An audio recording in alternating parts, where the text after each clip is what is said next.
Your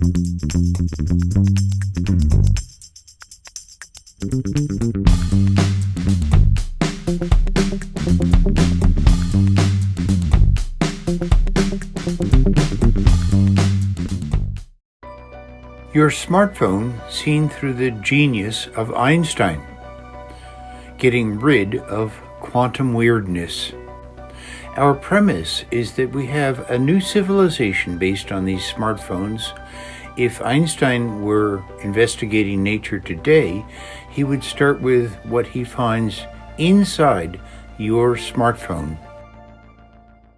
Einstein says, "Jeff, I was just sitting in my study reading the latest edition of the Journal of Advances in Mathematics, and to my astonishment, I found there an article just published by you explaining quantum weirdness or strangeness."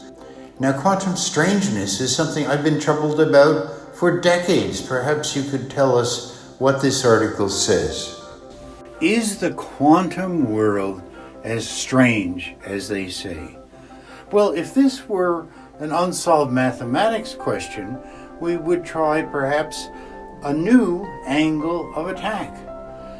So, what do we know for sure? We know that quantum mechanics is the most accurate and productive science that humans have ever had, which means that its probability predictions are accurate and trustworthy.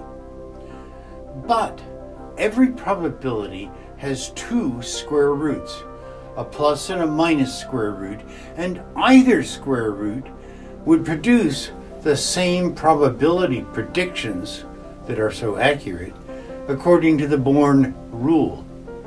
So let's assume that nature uses the opposite, the negative of quantum equations. What could that mean? Well, it would mean that we have to revise the Feynman path integral and Schrödinger equations. If waves travel in the opposite direction as what quantum experts assume, that could explain the negative equations. There would be no wave-particle duality. It would be explained if particles follow backwards zero-energy waves coming from detectors. It's a peculiar idea that nature uses the negative equations of quantum mechanics because quantum particles follow zero-energy waves coming from detectors. Surprisingly, this idea gets rid of all quantum weirdness. Schrödinger's cat, all the paradoxes are solved. They're gone. People say that time can go backwards in the quantum world, or that one particle can be in two places at the same time.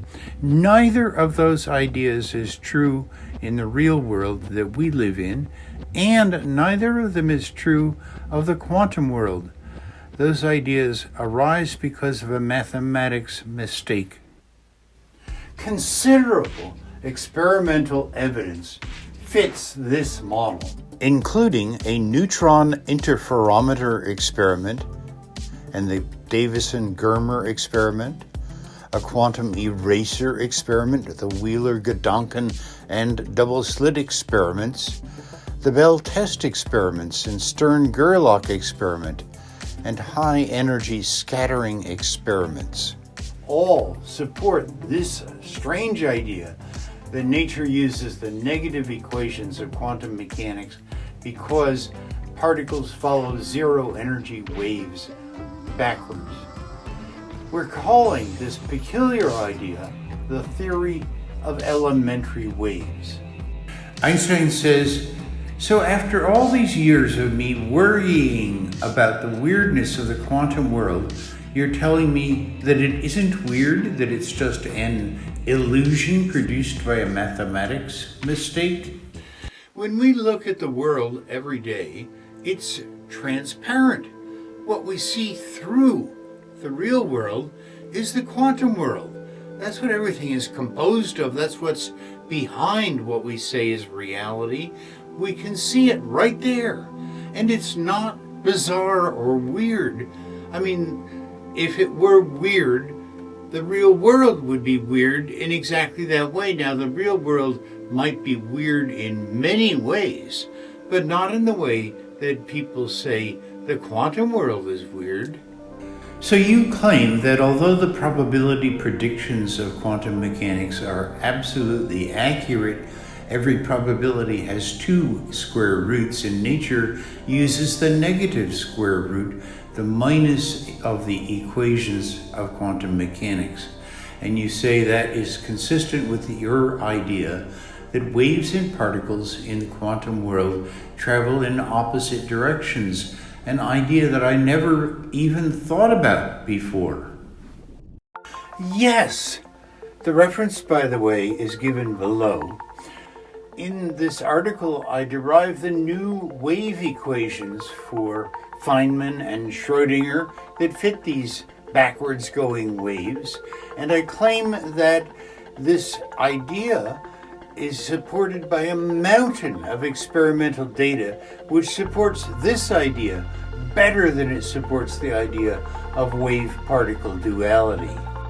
It's going to take some time for me to get used to the idea that wave-particle duality is wrong. That's an idea I first concocted in 1905, but I always said that the biggest obstacle to understanding nature is listening to authority figures from the past, and ironically, I have become an authority figure. So don't listen to my antiquated ideas about wave-particle duality, because if that's what stands in the way of understanding and making sense of the quantum world, let's do it. This concludes our video about getting rid of quantum weirdness. If you liked it, please hit the like button below and subscribe. And in about a month, we will release the next video in this series.